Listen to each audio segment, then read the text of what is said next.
বিএনপির দুই নেতার দ্বন্দ্ব-কোন্দলে উত্তপ্ত কক্সবাজার ৪ সংসদীয় এলাকা। টেকনাফ উখিয়ায় দলটির নেতাকর্মীরাও দুই গ্রুপে বিভক্ত। এই আসনে শাহজাহান চৌধুরীকে প্রার্থী ঘোষণার পর থেকে পাল্টা কর্মসূচি পালন করছে মনোনয়ন বঞ্চিত মোহাম্মদ আবদুল্লাহর কর্মী সমর্থকরা। দুপক্ষই পরস্পর বিরোধী অবস্থানে। দলীয় প্রার্থী ঘোষণার পর একযোগে মাঠে নামার কথা বিএনপি নেতাকর্মীদের, কিন্তু উখিয়া টেকনাফ নিয়ে গঠিত কক্সবাজার ৪ আসনের চিত্র ভিন্ন।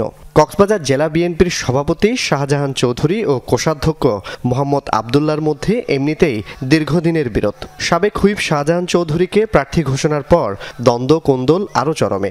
দুপক্ষের পাল্টাপাল্টি কর্মসূচিতে উত্তপ্ত টেকনাফের রাজপথ।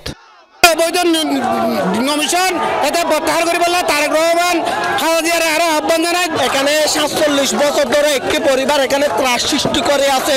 চীনের নেতারা আছেন, ভারপ্রাপ্ত তারেক রহমান স্যারকে অনুরোধ করব আমরা উখিয়া টেকনাফবাসী যে ত্যাগীদের মূল্যায়ন করে। দলের সাধারণ নেতাকর্মীরাও দুই গ্রুপে বিভক্ত। উখিয়ার চেয়ে টেকনাফে প্রায় ৫০,০০০ ভোট বেশি। মনোনয়ন বঞ্চিত কোষাধ্যক্ষ আবদুল্লাহর বাড়িও সেখানে। বিরোধ না মিটলে ভোটে প্রভাব পড়বে বলে শঙ্কা নেতাদের। টেকনাফবাসীর যে চাওয়া নমিনেশনটা এবারে টেকনাফে দেওয়া হোক, একটি শুধু কারণ উখিয়া উপজেলার সাথে টেকনাফ উপজেলায় ৫০,০০০ ভোট বেশি। দীর্ঘদিন একটা গ্রুপিং বলতে প্রায় এক যুগের মতো। এক যুগের এই গ্রুপিং আমি মনে করি এটা কেন্দ্র থেকে শুরু করে বিভাগীয় সাংগঠনিক যারা দায়িত্বে আছেন তারাও জানেন। সমস্যা মনোনয়ন ঘোষণাকে কেন্দ্র করে এটা আপনারা বসলে অবশ্যই আপনারা 5 মিনিট যদি এক টেবিলে বসেন তাহলে এটা নিরসন হয়ে যাবে। ভোটের আগে দ্বন্দ্ব নিরসনের চেষ্টায় আছেন দলের একটি অংশ। উখিয়া টেকনাফ থেকে নমিশন দেওয়ার জন্য আমরা উখিয়া টেকনাফবাসী বাংলাদেশ জাতীয়তাবাদী দলের সকল নেতৃবৃন্দ উচ্ছ্বাসিত। দলীয় লোক উনি অনেক কষ্ট করছিল, তো শাহজাহান চৌধুরী নিজেই বলছি যে মানে একটু ঠান্ডা হলে আমি ওনার সাথে আলাপ করে বাসায় গিয়ে আলাপ করে একটা সমাধান আনব। মনোনয়ন বঞ্চিত মোহাম্মদ আবদুল্লাহ এই বিষয়ে কথা না বললেও সবাইকে নিয়ে কাজ করার অঙ্গীকার করেন বিএনপির প্রার্থী। এখানে তো অন্য কোনো বিরোধ নাই, এগুলি তো পলিটিক্যাল বিরোধ। এটা এই দেখছেন, এই আবার মিটমাট হয়ে আমরা কাজ করতেছি একসাথে দলের জন্য। যে কূপটা এখানে আছে এই কূপটা শীঘ্রই নিরসন হয়ে যাবে, এটা আমরা পদক্ষেপ নেব। জোবায়েদ শাহাদাত, যমুনা নিউজ। নরসিংদীর 5টি আসনের মধ্যে 4টিতে এমপি প্রার্থীর ঘোষণা দিয়েছে বিএনপি। মনোনয়ন পেয়ে ভোটারদের কাছে যাচ্ছেন প্রার্থীরা। অন্যদিকে নরসিংদীর 3 আসনে প্রার্থী ঘোষণা না করায় বিপাকে পড়েছেন মনোনয়ন প্রত্যাশীরা। দিন দিন বাড়ছে মতবিরোধ। এই সুযোগকে কাজে লাগিয়ে ভোটারদের মন জয় করার চেষ্টা করছেন রাজনৈতিক প্রতিপক্ষরা। বিএনপির ঘাঁটি হিসেবে পরিচিত নরসিংদী 3, 2,81,000 ভোটারের এই আসনে পঞ্চম, ষষ্ঠ, সপ্তম এবং অষ্টম জাতীয় নির্বাচনে বিপুল ভোটে জয়ী হয়ে সংসদে প্রতিনিধিত্ব করেন বিএনপির প্রয়াত মহাসচিব আব্দুল মান্নান ভূঁইয়া। 2010 সালে আব্দুল মান্নান ভূঁইয়ার মৃত্যুর পর এই আসনে সাংগঠনিক শূন্যতার সুযোগ নেয় আওয়ামী লীগ। আগে সেই জায়গাটি ফিরে পেতে মাঠ প্রস্তুত করেছেন বিএনপির নেতাকর্মীরা। তবে আসন্ন নির্বাচনকে কেন্দ্র করে জেলার 4টি আসনে প্রার্থী ঘোষণা করলেও নরসিংদী 3 আসনে প্রার্থী ঘোষণা না করায় দলের মধ্যে বাড়ছে মতবিরোধ। একটি সমস্যা সেটি হচ্ছে দিন তো ফুরিয়ে যাচ্ছে, অন্য প্রার্থীরা যেমন প্রচারণায় ব্যস্ত, আমরা কিন্তু সে প্রচারণা করতে পারছি না। আমরা করছি এখন দলের প্রচারণা, শুধুমাত্র ধানের শীষের প্রচারণা করছি। একজন নমিনি হিসাবে আমরা কিন্তু প্রচার পাচ্ছি না, এতে কিন্তু আমাদেরকে পিছনে পড়ে যাচ্ছি। আরও যাচাই বাছাইয়ের মাধ্যমে প্রার্থী নির্বাচন করা হবে বলে মনে করেন মনোনয়ন প্রত্যাশীরা।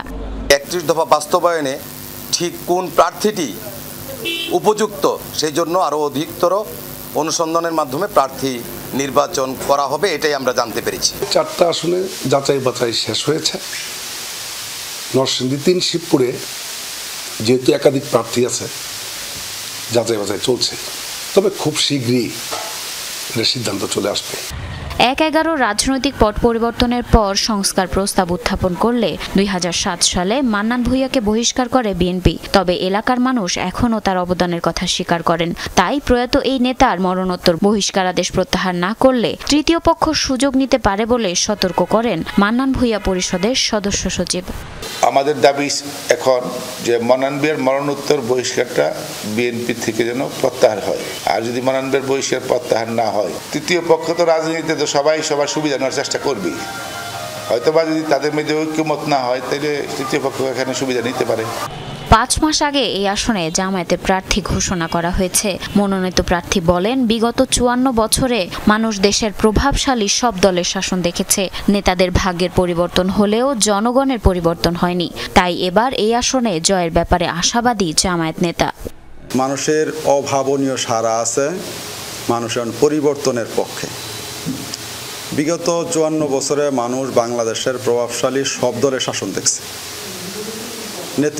নেতাদের ভাগ্যের পরিবর্তন হয়েছে, কিন্তু জনগণের ভাগ্যের কোনো পরিবর্তন হয় নাই।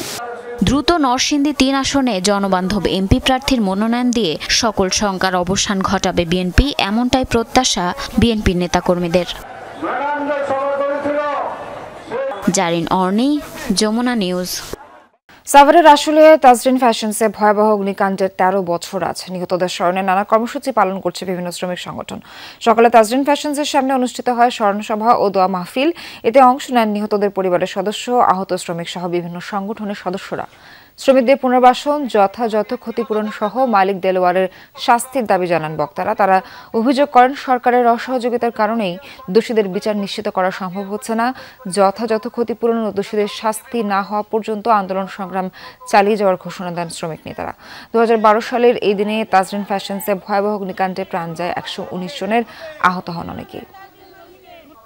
চিকিৎসা বিজ্ঞান সাময়িকী ল্যান্সেটে প্রকাশিত গবেষণাপত্রের তথ্য মতে ব্যাকটেরিয়াজনিত অ্যান্টিমাইক্রোবিয়াল রেজিস্ট্যান্সে বাংলাদেশে প্রতি বছরে লাখে প্রাণ হারাচ্ছেন 200 জনেরও বেশি। এর ভয়াবহতা প্রান্তিক জনপদে। কথিত চিকিৎসকরা অবাধে রোগীদের দিচ্ছেন অ্যান্টিবায়োটিক ওষুধ। এমন অবস্থায় বিশেষজ্ঞ চিকিৎসা সেবায় টেলিমেডিসিনের উপর জোর দিচ্ছেন চিকিৎসকরা। বিস্তারিত জানাচ্ছেন রংপুরের সহকর্মী সরকার মাজহারুল মান্নান।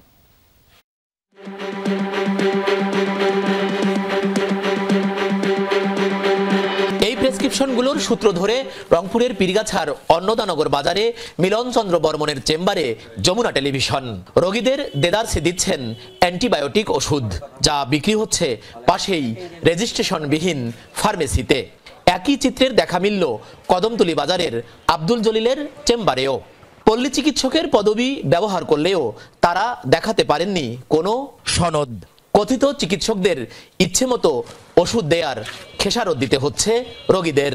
জ্বর হয়েছিল, ওর ডাকসি আলছে, ওষুধ লেগে দিয়েছে, খাওয়ার পর বেশি অসুস্থ হয়েছে। জ্বর সর্দি কাশির জন্য মূলত আমাদের পীরগাছা বা রংপুর যাওয়া পসিবল না, এনাদের কাছে আমাদেরকে ভারস্থ হতে হয়। অবশ্য এ নিয়ে মাথা ব্যথা নেই হাতুড়ে ডাক্তার ও ওষুধ বিক্রেতাদের।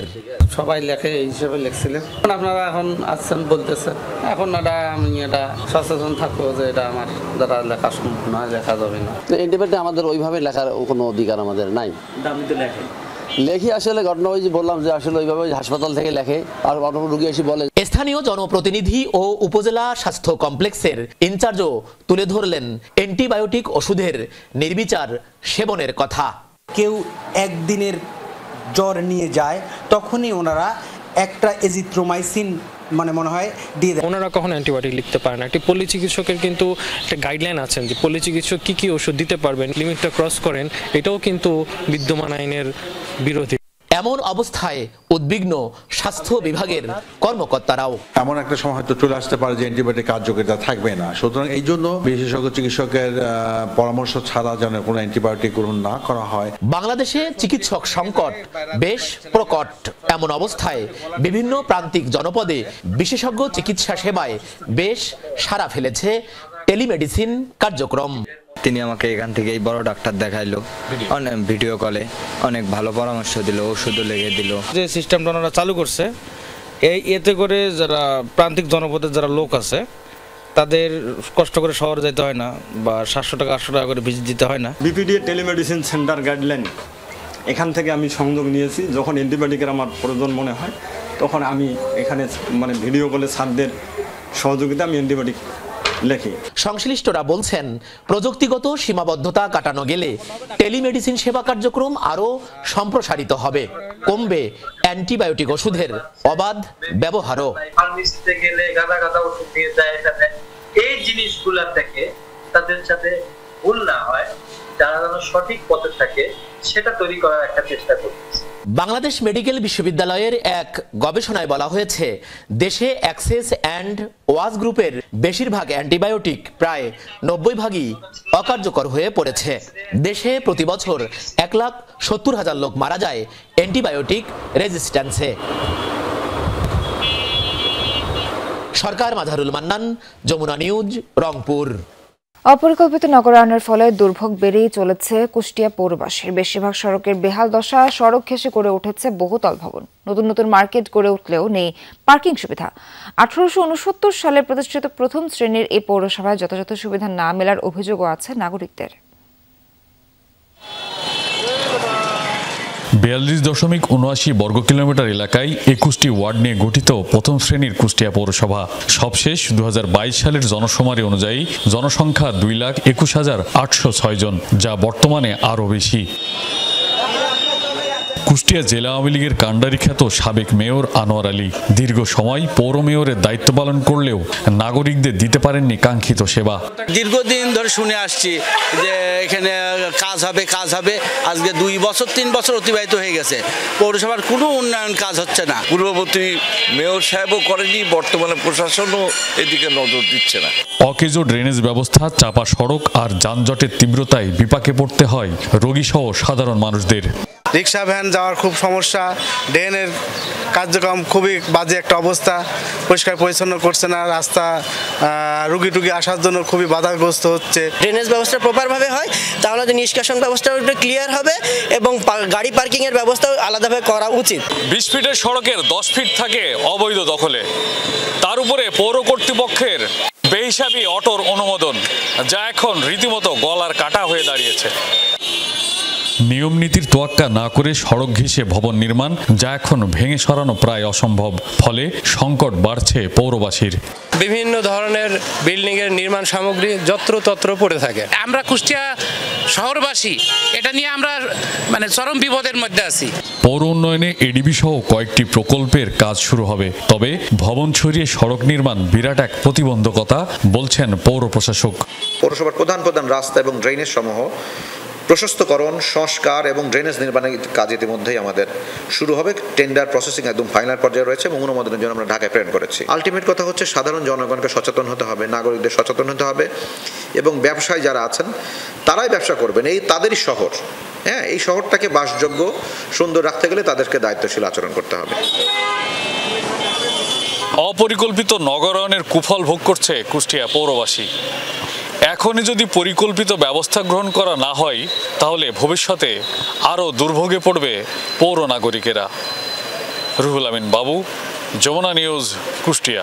নাটোরের তিরাল গ্রাম মুখরিত পাখিদের কিচিরমিচিরে। গেল কয়েক বছর ধরে স্থায়ী হয়ে উঠেছে এখানকার পরিযায়ীরা। শীতের আগমনে বেড়েছে আনাগোনা। স্থানীয়রাও বন্ধুত্ব পাতিয়েছে পাখিদের সাথে। সংরক্ষণে কঠোর অবস্থানে প্রশাসন।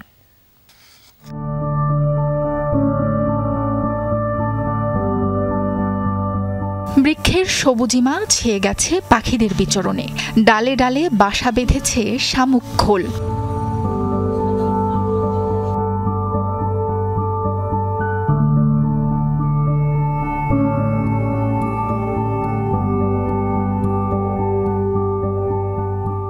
নাটোরের বড়াইগ্রাম উপজেলার তিরাইল গ্রাম এখন পাখিদের আবাসস্থল। উপযুক্ত পরিবেশ পেয়ে গত কয়েক বছর এখানকার স্থায়ী বাসিন্দা হয়ে গেছে পরিযায়ীরা।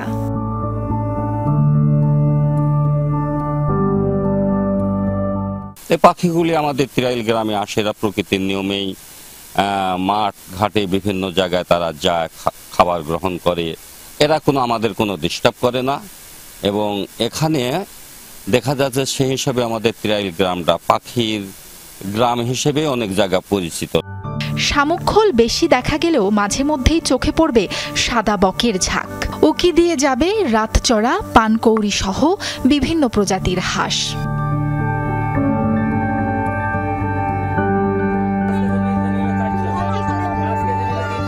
ওরা বাসা বাঁধে, ডিম পাড়ে, বাসা ফোটায়।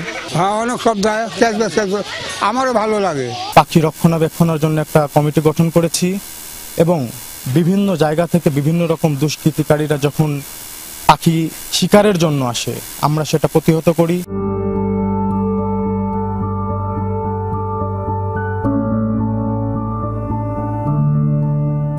প্রকৃতি আগলে রাখে পরিযায়ীদের।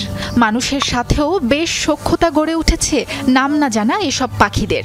পাখি রক্ষায় কঠোর আইন প্রয়োগ করছে প্রশাসন। দেশি বিদেশি অনেক পাখি এখানে রয়েছে এবং বিভিন্ন এলাকার লোকজন এখানে পাখি দেখতে আসে। আমরা উপজেলা প্রশাসনের মাধ্যমে সবসময় এই জায়গাটিকে মনিটরিং এর মধ্যে রাখি, যাতে এই পাখিগুলোর ক্ষতি কেউ না করতে পারে।